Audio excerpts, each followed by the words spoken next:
Amigos, si os soy sincero, todavía no sé si ha sido una buena idea meterse en este berenjenal, pero a veces la tentación es demasiado fuerte, aunque me da que muchos nos vais a dar palos hasta detrás de las orejas, especialmente los que nos veáis desde Argentina. Pero en fin, como solemos decir por aquí, dicho y hecho.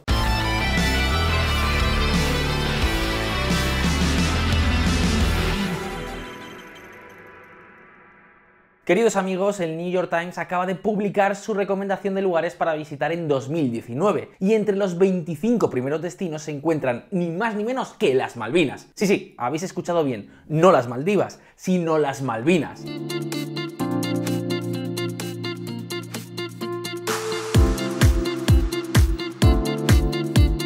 Hablamos de un remoto archipiélago en el Atlántico Sur, formado por más de 700 islas y que apenas está habitado por poco más de 3.000 personas. Un territorio, amigos, tan vacío como inhóspito, pero que sin embargo durante todo el siglo XX se convirtió en uno de los lugares que más tensión política causó y que incluso, como sabéis todos, llegó a desencadenar la guerra entre el Reino Unido y Argentina. One thing the islanders have made it perfectly clear. These islands are British. They are the Queen's loyal subjects. They wish it to stay that way.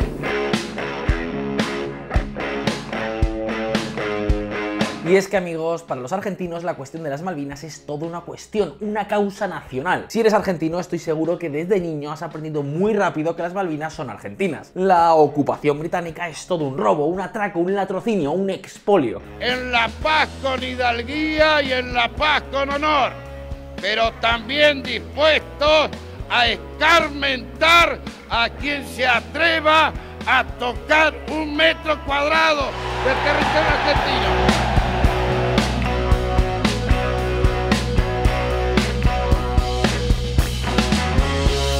Pues bien, tras conocer la propuesta del New York Times, de repente nos surgieron unas cuantas preguntas. ¿Son realmente las Malvinas argentinas? ¿Por qué les importa tanto este tema a los argentinos? Al fin y al cabo, Argentina es un país enorme, ni más ni menos que el 8º país más grande del mundo. Entonces, ¿para qué diantres tanta preocupación por este remoto, inhóspito y despoblado archipiélago? Pues bien, estas son las preguntas que queremos responder con este vídeo. Pero un momento, antes de que os lancéis a nuestro cuello, quiero dejar muy claro que este no es un vídeo contra Argentina, ni en favor de los británicos, ni nada por el estilo. Todo lo contrario, lo que queremos es verter un poco de luz sobre esta cuestión. Y por cierto, este vídeo lo hemos preparado con amigos argentinos. Y lo primero, cómo no, es saber cómo empezó todo.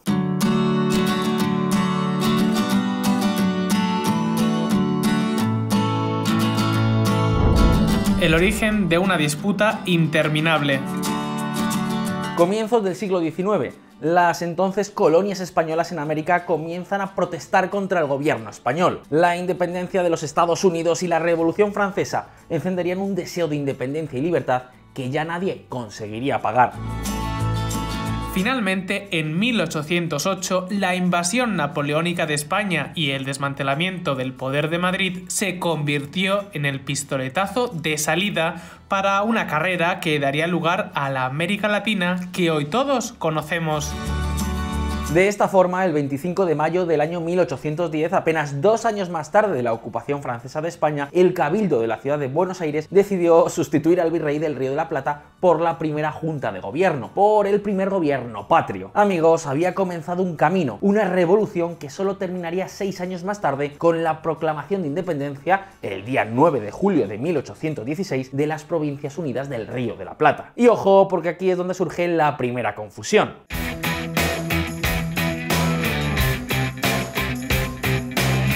Y es que se suele pensar que el virreinato del Río de la Plata, creado en 1776 por el rey Carlos III de España, era lo que hoy conocemos como Argentina. Pero amigos, esto no es del todo así. Veréis, me explico. El virreinato del Río de la Plata incluía no solo a lo que hoy conocemos como Argentina, también Uruguay, Bolivia y Paraguay. Pero vale, puede que os estéis preguntando, pero Enrique, ¿qué tiene que ver todo esto con si las Malvinas son o no argentinas? Pues el caso, amigos, es que como veis, todos estos territorios formaban parte, igual que las Malvinas, del Virreinato del Río de la Plata. Sin embargo, no creo que hoy encontréis a muchos argentinos reclamando la soberanía sobre Paraguay, Bolivia o incluso Uruguay. Así que, como veis, el hecho de que las Malvinas fueran o no parte de este virreinato no debería ser particularmente relevante, más aún cuando estamos hablando de un territorio que hasta la consolidación de la soberanía británica estuvo acostumbrado a pasar de mano en mano.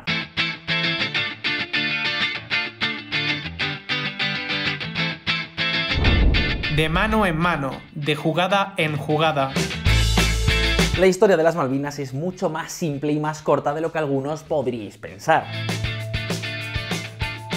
Veréis, hasta mediados del siglo XVIII, estas islas nunca fueron ocupadas de forma permanente, y los primeros en hacerlo no fueron ni los británicos ni los españoles, sino los franceses. Entre el año 1764 y 1833, las islas pasaron de manos francesas a manos españolas, luego a manos inglesas, más tarde de nuevo a manos españolas, y por último, desde 1833, estas islas han estado bajo soberanía británica.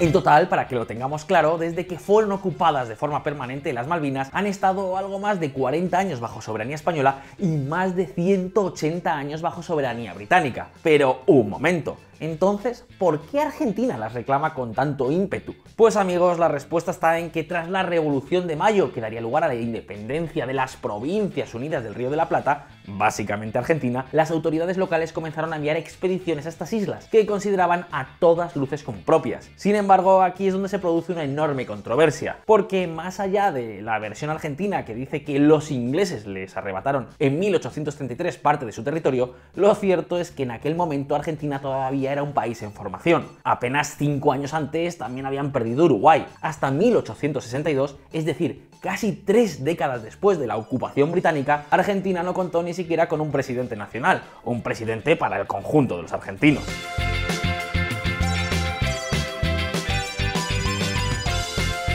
En otras palabras, en 1833, cuando los ingleses retomaron el control, no había un gobierno nacional argentino. El país no había terminado de formarse y, por supuesto, no existía algo así como una armada nacional. Incluso, aunque resulte difícil de creer, entre 1852 y 1860, el mismísimo Estado de Buenos Aires se separó de la Confederación Argentina.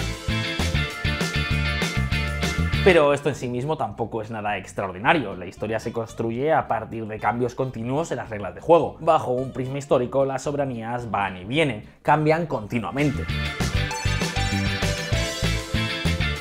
Ahora bien, es evidente que la historia se puede interpretar y leer de muchas maneras distintas. Precisamente por eso muchos argentinos, legítimamente, defienden que cuando los ingleses recuperaron las Malvinas, estas eran parte de lo que hoy conocemos como Argentina, y que por tanto son territorio argentino. Pero amigos, han pasado casi 190 años. ¿Sabéis cuántas personas de origen argentino viven en las Malvinas? Apenas 18 personas. De hecho, en las Malvinas hay casi 10 veces más chilenos que argentinos. Sin embargo, a pesar de ello, llegó la guerra.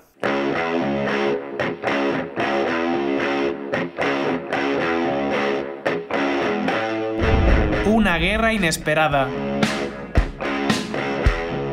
Desde que los británicos retomaron el control de las Malvinas, Argentina ha tenido como empeño número 1 recuperarlas. De hecho, ya en 1888 se empezaron a publicar mapas que incluyen a estas islas dentro del territorio argentino.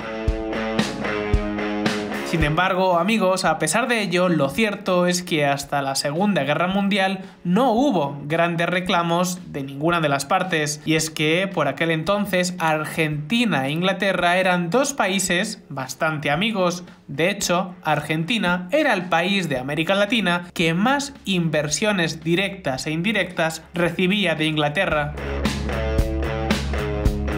Pero tras la Segunda Guerra Mundial cambió todo. Las relaciones comerciales entre ambos países ya no eran tan importantes. La llegada de Perón al poder hizo que su discurso nacionalista y antiimperialista tuviera cada vez más fuerza, y la ONU, recientemente creada, puso su atención en los procesos de descolonización. En 1965, tras la resolución 2065 de las Naciones Unidas, que invitaba a las partes a negociar la soberanía de las islas, en apenas 2 años la situación dio un giro de 180 grados. En 1967, Londres trasladó al gobierno argentino que estaba dispuesto a ceder la soberanía sobre las Malvinas, pero eso sí, puso sobre la mesa una condición: había que respetar los deseos de los kelpers, que es como se conoce a los habitantes de las islas. Y amigos, estos se opusieron frontalmente a cualquier traspaso de soberanía. De hecho, se movilizaron activamente contra esta posibilidad, creando lo que se conoció como el Falklands Lobby. Y ojo, porque en aquel momento todo apuntaba a que el gobierno británico estaba dispuesto a entregar o al menos compartir la soberanía sobre las Malvinas a cambio de determinados acuerdos comerciales. Pero es que fueron los propios habitantes de las islas quienes impidieron esa posibilidad. El pragmatismo de mediados de los 60 probablemente habría conducido al gobierno británico a transferir la soberanía de las Falkland si no hubiera sido por el lobby de las Falkland, surgido para contrarrestar la presión de las demandas argentinas. Clive Ellerby, investigador inglés, autor de la obra Role of the Falklands Lobby. Y hombre, digo yo que algo tendrán que decir los habitantes de las islas. Y así, de esta forma, es como llegamos al 2 de abril de 1982. Que sepa el mundo, América, que un pueblo con voluntad, pueblo argentino, si quieren venir, que vengan, les presentaremos batalla.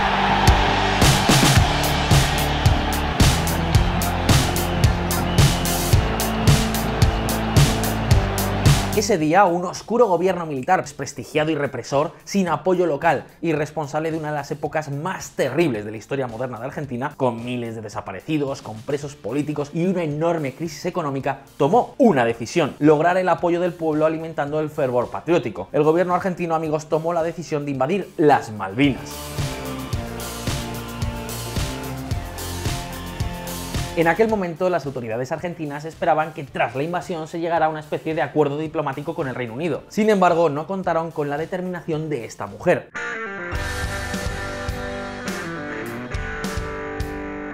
Margaret Thatcher, la primera ministra del Reino Unido, que estuvo dispuesta a librar una guerra a miles de kilómetros de distancia. El desenlace fue terrible. The people of the Falkland Islands, like the people of the United Kingdom, are an island race. Their way of life is British. Their allegiance is to the crown. They are few in number, but they have the right to live in peace, to choose their own way of life, and to determine their own allegiance.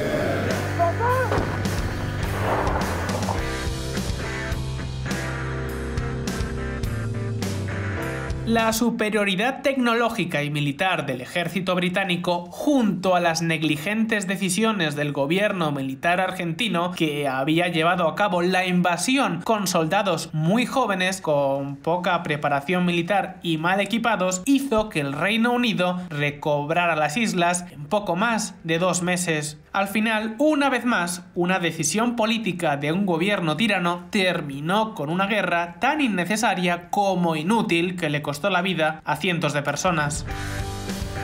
Amigos, sabemos lo difícil que son este tipo de situaciones, y con este vídeo no queremos decir que Reino Unido tenga más o menos derechos que Argentina sobre las Malvinas. Lo que hemos querido es poner sobre la mesa una realidad, y es que a lo largo de la historia los territorios han pasado de unas manos a otras continuamente. Durante más de 300 años lo que hoy es Argentina estuvo bajo dominio español, y durante más de 180 años las Malvinas han sido británicas. ¿Qué importa aquí quién tuvo o no razón hace 200 años? ¿No es acaso más importante pensar en lo que tenemos hoy, en lo que está por venir? En fin, es solo una reflexión. Sé que no es el tema más cómodo, pero creo sinceramente que teníamos que hablar de ello. Ahora bien, un momento, nos queda una pregunta en el tintero. ¿Por qué tanto empeño en las Malvinas? ¿Qué tienen de especial estas islas? ¿Por qué son características? Amigos, vamos a responder a estas preguntas, pero lo vamos a hacer en un próximo vídeo. Así que ya sabéis, no olvidéis suscribiros a VisualPolitik. Pero antes de terminar, una pregunta. ¿Qué crees que debe ocurrir con las Malvinas? Déjanos tu respuesta en los comentarios y también en esta encuesta. Un saludo y hasta la próxima. Si quieren venir, que vengan, les presentaremos batalla.